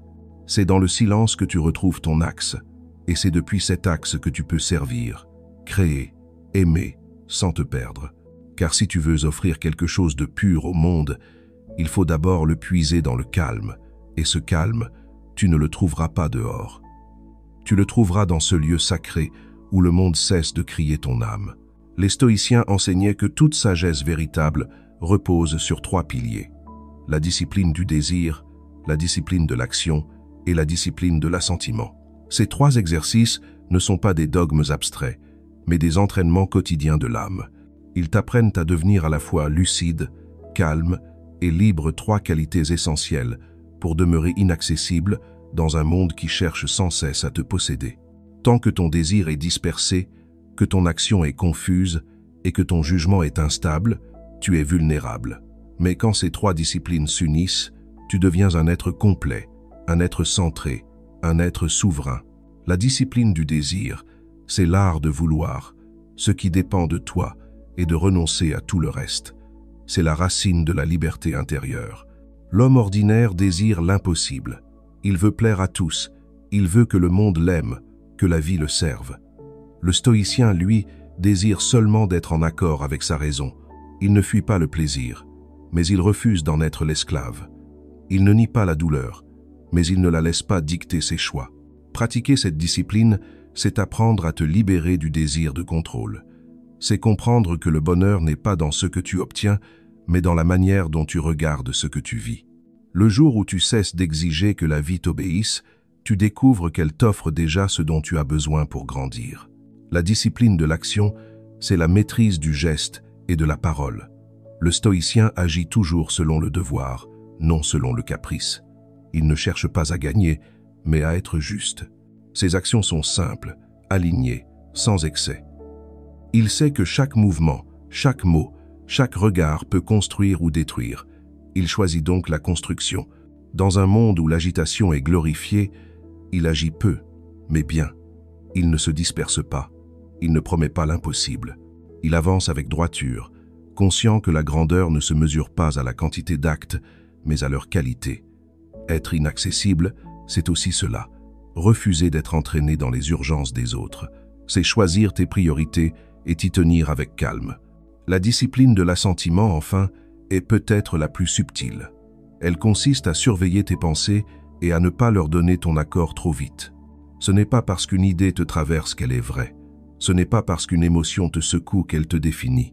Le stoïcien observe, analyse, puis décide si cela mérite son adhésion. Il ne croit pas tout ce que son esprit lui dit. Il comprend que la plupart des souffrances viennent non des faits, mais du jugement qu'on en porte. Cette discipline t'apprend à dire non, intérieurement, avant de réagir extérieurement. Elle transforme le tumulte mental en clarté silencieuse. Ces 3 disciplines ne sont pas séparées. Elles forment un cercle. La discipline du désir oriente ton cœur. Celle de l'action purifie ton comportement. Et celle de l'assentiment éclaire ton esprit. Ensemble, elles bâtissent ton inaccessibilité. Tu ne deviens pas froid, tu deviens maître. Tu ne deviens pas distant, tu deviens stable. Car celui qui ne désire pas l'impossible, qui agit avec cohérence et qui pense avec discernement, est invincible. Tu peux les pratiquer chaque jour dans les gestes les plus simples. Quand une émotion monte, souviens-toi, cela dépend-il de moi, discipline du désir. Quand tu dois décider, demande-toi, est-ce juste ou seulement impulsif? Discipline de l'action. Quand une pensée sombre apparaît, dis-toi, dois-je lui donner mon assentiment? discipline de la raison. À chaque fois que tu fais cet exercice, ton âme se redresse, ton monde intérieur se clarifie. Le stoïcien n'atteint pas la paix par hasard, il la cultive. Chaque pensée, chaque geste, chaque choix devient un acte sacré. Il ne cherche pas à être parfait, il cherche à être présent, car la perfection appartient aux dieux, mais la présence appartient aux sages. Et quand ces trois disciplines s'installent en toi, tu deviens inébranlable. Ton inaccessibilité n'est plus une attitude, elle devient ton état naturel. Tu ne vis plus selon le monde, tu vis selon ton axe. Tu ne cours plus après la paix, tu es devenu la paix. La paix n'est pas un hasard, elle se pratique, elle se travaille. Elle s'entretient comme un feu qu'il faut nourrir doucement, chaque jour, pour qu'il ne s'éteigne pas dans le vent des distractions. Le stoïcien le sait, son esprit doit être discipliné, mais aussi apaisé. Sans paix intérieure, la sagesse n'est qu'une théorie, et sans recentrage, la maîtrise n'est qu'une façade. Alors il cultive des exercices concrets, des rituels simples qui ramènent son âme dans le présent et son cœur dans la lumière. 1. La respiration stoïcienne. Le souffle est la frontière entre ton corps et ton esprit. Quand tu contrôles ta respiration, tu contrôles ta présence. Inspire lentement et profondément, comme si tu accueillais le monde. Expire doucement, comme si tu libérais tout ce qui t'alourdit. Épictète disait « Quand tu ne peux rien changer à l'extérieur, retourne ton regard à l'intérieur ». Ce geste simple est une prière silencieuse. Chaque inspiration te rappelle que tu vis, chaque expiration t'apprend à lâcher. C'est dans ce rythme que se construit la sérénité. Tu redeviens maître de toi à chaque souffle conscient. 2. La visualisation négative. Les stoïciens pratiquaient un exercice étonnant. Imaginer la perte. Non pas pour nourrir la peur, mais pour éveiller la gratitude. Chaque matin, pense à ce que tu pourrais perdre un être cher, ton confort, ta santé, même ta vie. Puis regarde ce que tu possèdes encore. Tu comprendras que rien n'est acquis et que tout est cadeau. Cette conscience te rend humble et joyeuse à la fois. Elle t'empêche de t'attacher aux illusions, car celui qui se souvient que tout est fragile cesse de gaspiller son temps en futilité. Il apprend à aimer mieux, à vivre plus fort, à remercier en silence. 3. L'exercice du miroir. Marc Aurèle écrivait chaque soir pour se juger lui-même avec douceur et vérité. Fais de même. Regarde-toi sans masque. Demande-toi, ai-je été calme? Ai-je été juste? Ai-je agi selon mes principes ou selon mes impulsions? Ne te blâme pas. Observe, apprends, corrige. Le miroir du soir est un temple de lucidité. Il ne sert pas à te condamner, mais à t'affiner.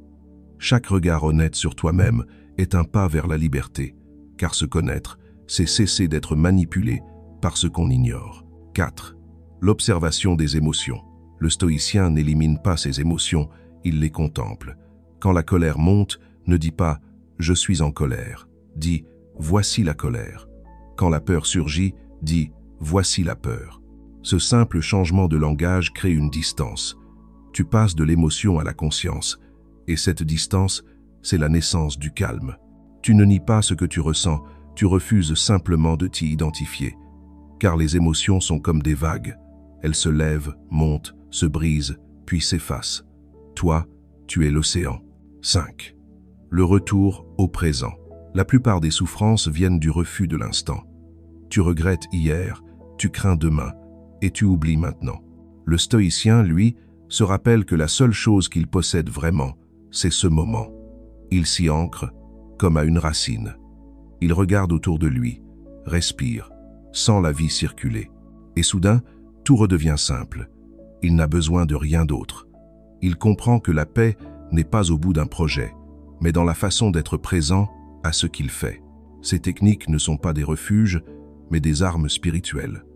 Elles t'apprennent à te redresser quand le monde cherche à te plier, à redevenir entier quand tout invite à te disperser. Et plus tu les pratiques, plus elles deviennent naturelles. Le calme cesse d'être un effort, il devient ton rythme. La paix cesse d'être un but, elle devient ton état.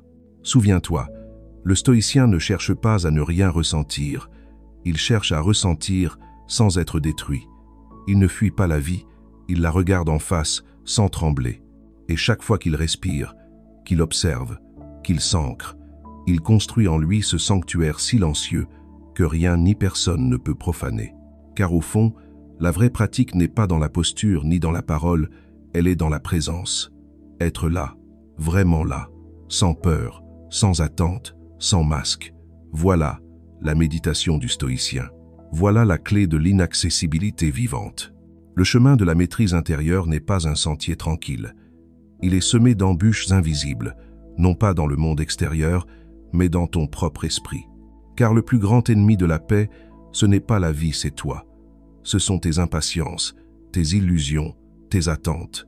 Le stoïcien le sait. Avant de régner sur ses émotions, il doit apprendre à reconnaître les pièges qui l'enchaînent encore. Le premier obstacle, c'est l'impatience. Tu veux être calme tout de suite. Tu veux comprendre, dominer, transcender, sans passer par la lenteur du processus. Mais la sagesse ne pousse pas dans la précipitation. Elle se construit comme un temple, pierre après pierre, jour après jour. Chaque chute, chaque échec, chaque retour en arrière fait partie du travail. Le stoïcien apprend à aimer le temps. Il ne mesure pas son progrès à ses réussites, mais à sa constance, car ce qui grandit lentement demeure longtemps.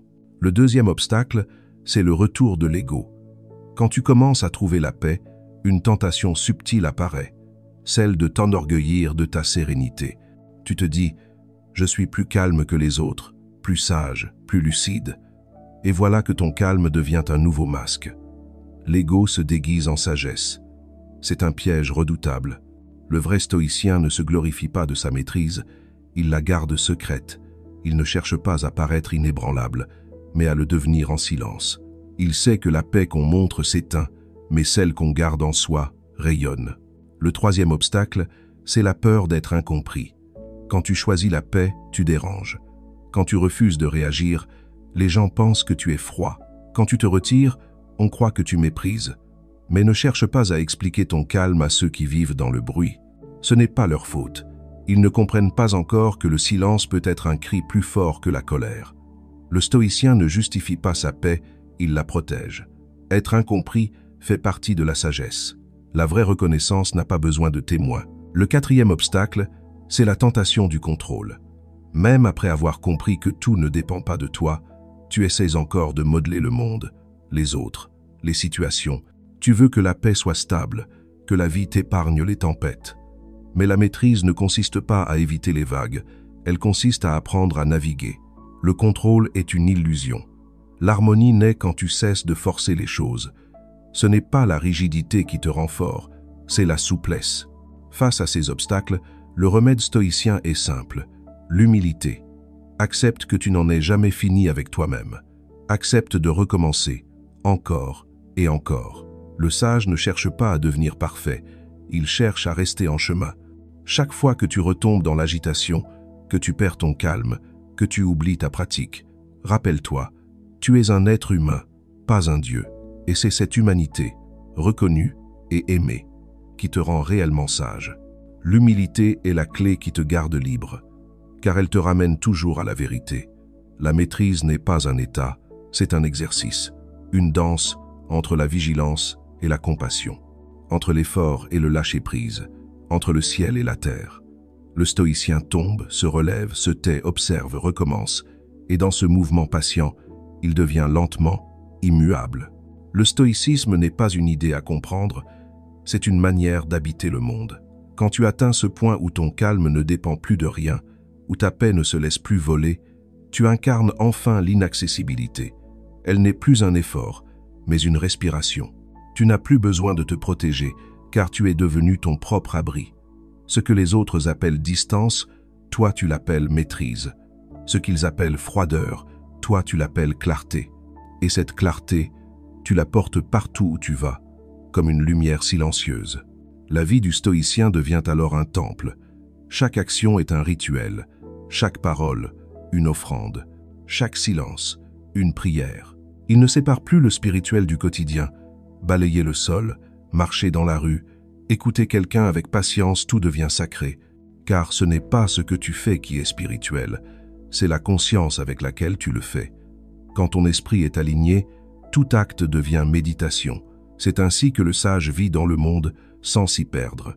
Il transforme la vie ordinaire en espace sacré.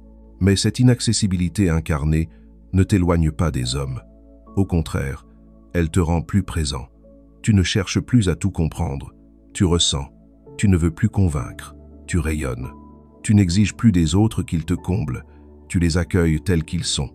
Parce que ton centre est solide, tu peux être doux.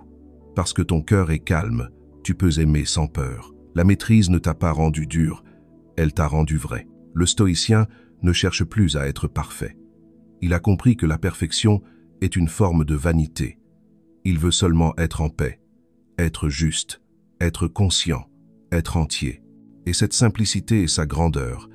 Il ne cherche pas à fuir la douleur, ni à retenir le plaisir. Il vit les deux comme des visiteurs de passage. Il ne s'attache pas au succès, il ne fuit pas l'échec. Il traverse les saisons de la vie comme un arbre, enraciné, patient, fidèle à lui-même. C'est ainsi que naît la véritable inaccessibilité, non pas dans la distance, mais dans la stabilité. Tu n'as plus besoin de fuir pour être en paix, car le monde ne peut plus te troubler. Les tempêtes passent, mais ton ciel intérieur reste clair. Les gens partent, mais ta lumière demeure. Ce que tu possèdes, aucun pouvoir ne peut te l'enlever. La paix d'un esprit en ordre. Cette paix n'est pas un miracle, c'est le fruit d'un travail quotidien. Elle se construit dans le silence, dans la patience, dans le courage tranquille de choisir chaque jour la lucidité plutôt que la confusion. Et peu à peu, ton être devient une prière vivante. Tu n'as plus besoin de chercher Dieu, tu deviens un espace où il peut demeurer. Alors, vis comme un temple, que chaque regard soit clair, chaque geste soit juste, chaque parole soit nécessaire. Laisse ton inaccessibilité devenir un témoignage silencieux, celui d'une âme qui n'a plus besoin de crier pour exister. Et quand le monde te provoquera, ton calme répondra. Quand il te jugera, ton silence expliquera. Quand il t'oubliera, ta lumière restera. Voilà le sommet du stoïcisme, vivre dans la tempête avec un cœur tranquille, être dans le monde, mais ne plus lui appartenir.